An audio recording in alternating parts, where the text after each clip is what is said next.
C'est avec un sentiment inexprimable de reconnaissance envers Dieu que je m'apprête à publier de nouvelles séries d'audio. Si le fruit d'un labeur est proportionné à ce que labeur a coûté de souffrance, de lutte, de travaux, je suis alors assuré que ces nombreux audios seront une bénédiction pour un très grand nombre d'âmes.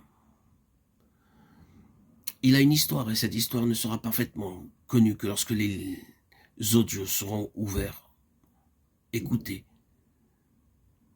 Ils seront le fruit de nombreuses expériences permises par la sagesse suprême en prévision de l'accomplissement de ses desseins ici-bas. Et il est en même temps le résultat et le fruit de toutes ces lectures approfondies de ces auteurs qui m'ont inspiré, tels que Austin Spark, Baxing, Frère Varbonne, et qu'ils m'ont averti sur les pièges que Satan mettait sur mon chemin.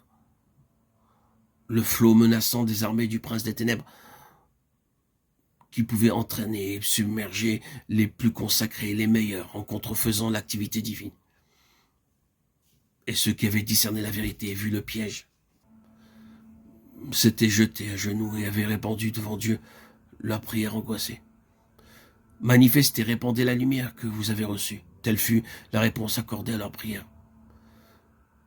Telle était leur histoire. S'ils avaient pu prévoir tout ce que ce labeur leur coûterait, les auteurs auraient peut-être reculé devant la tâche. Avec toutes ces lectures accumulées, j'ai continué mon chemin, mon cheminement vers la sanctification, la foi, malgré les attaques incessantes du royaume invisible. Je remets maintenant à Dieu le travail que tous ces auteurs m'ont confié pour vous les retransmettre sous forme d'audio et vous les diffuser.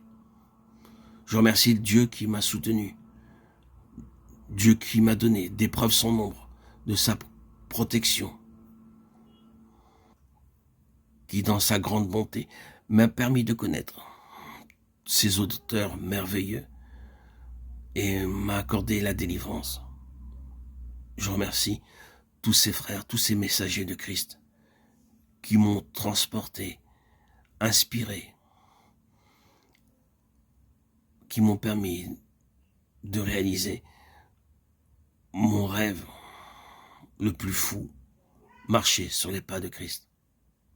Sans doute, il est possible que les vérités contenues dans ces audios soient parfaitement comprises de ceux qui ignorent les faits auxquels nous faisons allusion et l'immensité du besoin. Les quelques exemples, modèles qu'ont été ces hommes, ont été pour moi largement suffisants. Sans parler de leurs messages qui ont imprégné mon âme, tout mon être, en profondeur. Je me devais de les publier et de les diffuser, malgré les oppositions extérieures.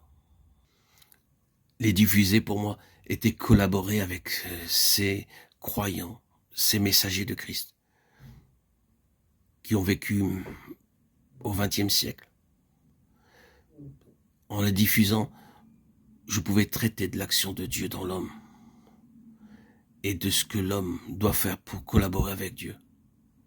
Je remercie le Seigneur de m'avoir permis cette église Patmos, où j'ai rencontré, à travers toutes ces lectures, le véritable message de la saine doctrine, le message que Christ, à travers tous ces hommes, a voulu diffuser et transmettre. Je vais les partager avec vous. Sachez que c'est une bénédiction de connaître ces messages.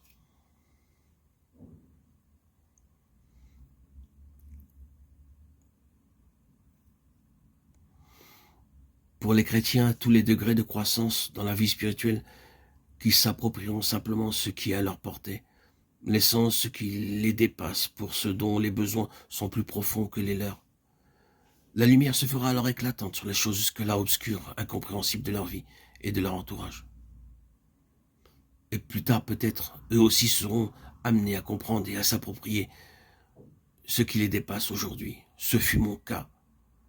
Et ce fut là une transformation formidable. Ainsi, par tous ces fascicules que j'ai lus et relus, provenant de l'église Patmos, j'ai pu mettre en pratique et vivre les vérités exposées. Et j'ai pu expérimenter par la grâce de Dieu cet affranchissement, cette libération de l'esprit, de l'âme et du corps au service de Dieu. Tous ceux qui écouteront ces audios sous le regard de Dieu, sans parti pris ni préjugés, recevront alors ces bénédictions. Je tiens encore à remercier ces hommes, ces messagers de Christ, Baksing, John Payne Lewis, frère Verbon, frère Watchman Nee, frère Austin Spark et tant d'autres qui ont influé sur ma vie